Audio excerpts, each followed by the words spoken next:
Біреулер Құдайдан бала тілейді. Ол баланы не қылады? Өлсем орнымды бассын дейді, артымнан Құран оқысын дейді, қартайған күнімде асырасын дейді. Осыдан басқасы бар ма? Балам орнымды бассын демек не сөз?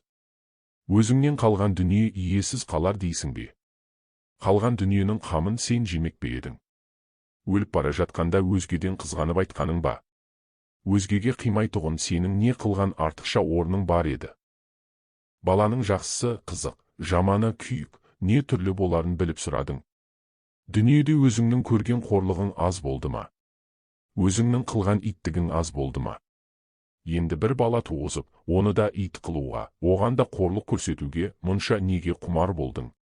Артынан балам Құран оқысын десең, тірлікте өзіңнің жақсылық қылған кісің көп болса, кім Құран оқымайды?